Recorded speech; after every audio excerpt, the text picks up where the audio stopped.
Hello there. I feel like a challenge. There are all kinds of absurdly difficult achievements in HOI4, and I recently really enjoyed suffering through 30 minutes in hell.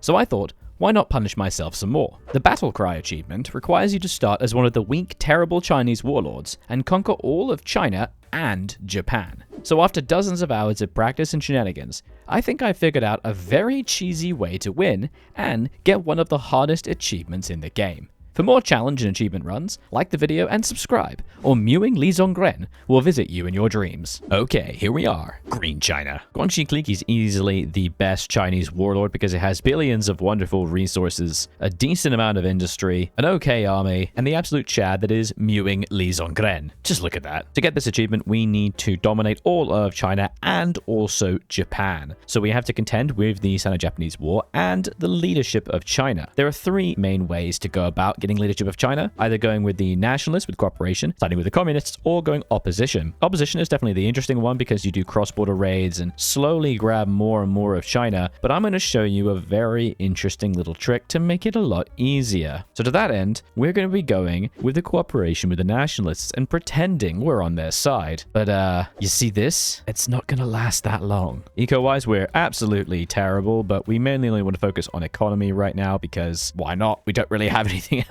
Build up some factories, just put as many into guns as possible. Doesn't make a huge difference because what we really need is PP. With our first bit of PP from that focus, we are going to get Tan Zhao, a fascist demagogue. Trust me, it's important. And we're just going to go straight down the cooperation with nationalist path. Warlords are kind of busted. Embrace the opium trade, minus 40% consumer goods factor. Isn't that just insane? And we've joined the Republican government. We now have access to the Chinese power struggle, and how this rather archaic system works is you spend political power 0.75 at a time to try and grab different states. 65% chance of 1 point, 25 of 2, and 10 of 3. You need to get more points than China in that state to get the 5 support points, and then you need to have more total support points than China to be able to take over the government. It's mad. All right, so let's just click it and see what happens. One each. We've got to wait 60 days, and I can only afford 2. There's a chance that it'll actually give it to us automatically with 35% chance, but we're probably gonna have to click it twice. Oh, Hunan now supports us. Are you joking? Yes, we got the 3 points. We got the 10% chance. Very nice. And they kick me out of Hunan. God damn it. Go away. And there's the China War. They have begun. Oh boy. Continuing to build up our industry at least a little bit, get some support equipment and some artillery, just so we can start to make maybe a little bit better divisions eventually. You gotta be real quick and careful, making sure to grab states as soon as you can. Some states are worth more points, like this one's worth 9 points because it's the capital state. You can't click it until you have a certain amount of actual political support points. So you just gotta be real careful which one you click. We're also now at 40% fascist support, which means we can do a quick discredit government to reduce the penalty by 10% and giving us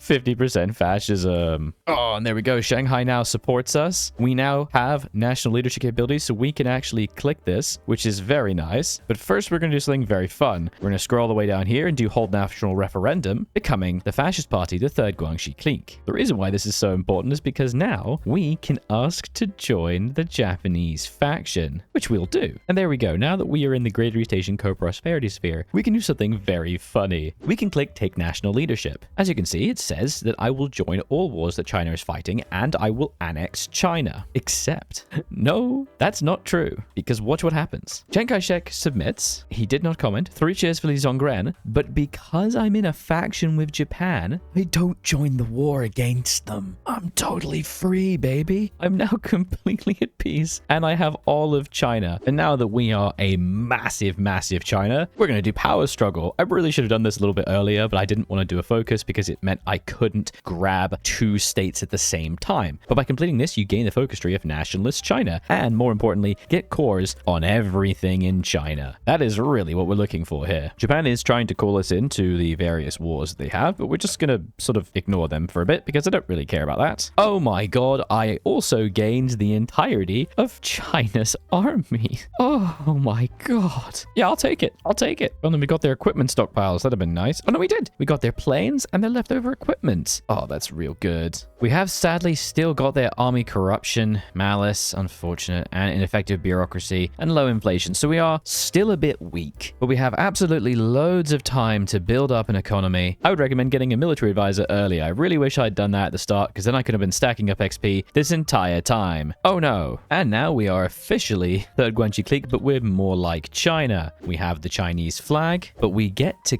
embrace the opium trade, which is just absurd. More importantly, we have their focus tree, which means we can take advantage of all of the craziness that's in this tree. Main thing though is we need to be thinking about our military, go military affairs commission and start to do army reform. Because remember, we still need to beat Japan, so we need the XP. And to get some XP, why not kill all these warlords? We put a total of 48 divisions on all the tiny Chinese warlords, and I'm just waiting until I'm positive infantry equipment, which is going to happen very shortly, and then we can kill them all. You might be wondering, but then won't Japan get them? No, of course they won't, because we have all of these states as cores, so we will be able to take every single one of them. So let's freaking go. Oh, look at the cores. We just got all that infantry equipment. Oh, all the factories.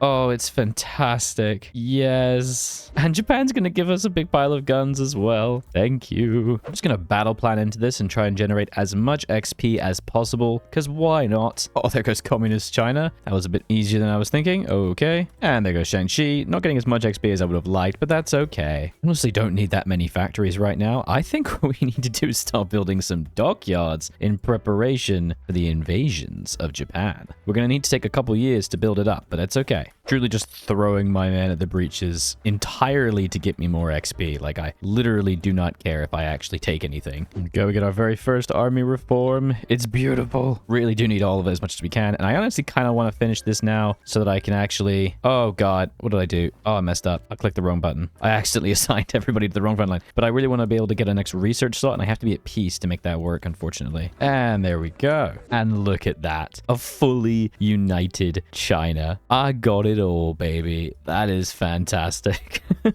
Because it was cores. They just weren't allowed to do anything about it. So now we can spend a couple years building up a navy and an air force with some additional techs, because now I can get the extra research slot. Oh, and because I'm fascist, I can go war economy. Look at the factories. Insane. Build up an absolutely massive military and get ready to dominate. Try and bootstrap a fleet from nothing, get early submarine tech, start getting plane techs, building up more research slots, because that needs to be the priority. Just endless research slots. I can get 3 more, I believe. So I'm giving you a total of 5, but it's going to take a while. Oh boy, so many techs. Also, Germany has now begun the war, or rather, now they've begun the war. So let's try and get an attaché over there so I can just try and soak up their experience. Crappy fighters are being made, as well as some 1936 submarines. Getting lots of XP from Germany, which is very nice. I'm just going to try and build as many dockyards as possible, and hopefully try to destroy the Japanese with OP subs. And now we have the 1940 submarine, as well as the basic schnorkel.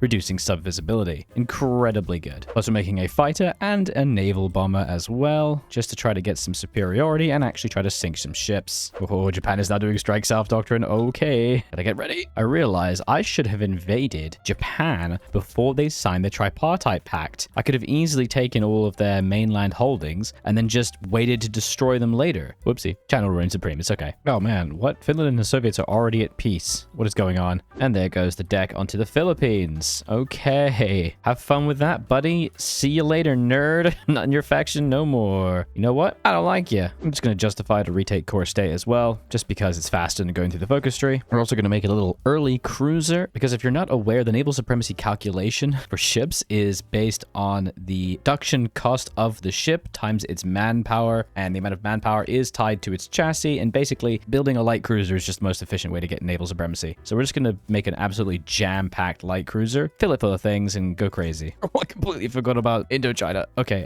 that is fine. Let's go take care of that. This may be a terrible idea, but we're going to make it work. We've set our submarine fleets to patrol, and then set them to engage at medium risk. Hopefully they will sink the occasional enemy. We're going to get air superiority and naval strike. I'm a little nervous. Hopefully this goes okay. I've only managed to make like 20 casts, but that's fine. We're just going to pop them in and let's just engage. I want to take this territory. Let's go. God damn it, I always forget something. What is this? Guangzhouan? How did you get this? Where did that come from? Hello? I hate that. Just endless hordes of infantry throwing themselves against the Japanese, who are weirdly strong. Mostly just killing convoys now, not doing a ton of damage, but hopefully over time we can start to gradually weaken them. And maybe, I don't know, maybe they'll use their navy somewhere else. It doesn't have to be entirely me. Yes, the breakthroughs begin. Get wrecked. Infantry wave tactics. They work. But an absolute age saving up infantry equipment for this very purpose, and oh man, we are already out. That's not good. But we are pushing pretty decently. We just gotta keep going here. We've managed to take a nice chunk in the southwest, and we're slowly but surely doing some damage to their ships. Oh yeah, we breached. We deleted a couple of units. We did an encirclement. Let's go. Let's get some encirclements together. Let's destroy Manchukuo. And there's the second landing craft tech. Yeah, we've basically wiped out their forces on the mainland. Let's just finish them off and then think about our invasions. Oh, Japan offers peace? Yeah, it's gonna be a no, dude. Started port striking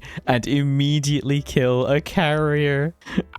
Get wrecked, Japan. It would appear that their entire fleet is just in the harbor, so let's go crazy and start bombing the hell out of Japan. How dare you invade me? What the hell? Not cool, dude. I'm invading you. Oh my god, and we have invaded. Oh, I got naval supremacy. How did I get naval supremacy? I must have got it for like a second. Let's freaking go. It looks like Japan thought they didn't need to protect their home islands. They had some defenses, but honestly, they couldn't beat me with the capture of Sendai. And there it is, the Treaty of Tokyo. We own all Japanese states. We own all Chinese states. And don't worry about not owning Hong Kong or Macau. That does not count for the achievement for some reason. It also doesn't count the state of Guangzhouan. I'm not quite sure about that, but whatever. And there it is. This wonderful exploit has given us millions of manpower, because remember, we're still on volunteer only. Tons of factories. We're awesome. We are fantastic. That's it. Just a little simple guide to teach you how to get the Battlecry achievement, dominate Japan and China, all as Guangxi Click or any warlord, really. If you'd like to see more of these kind of briefer achievement guides and achievement runs, please do let me know in the comments, because this was a lot of fun to make. And thank you to all the YouTube members and patrons who so wonderfully support this channel and whose names you shall see shortly. Bye-bye.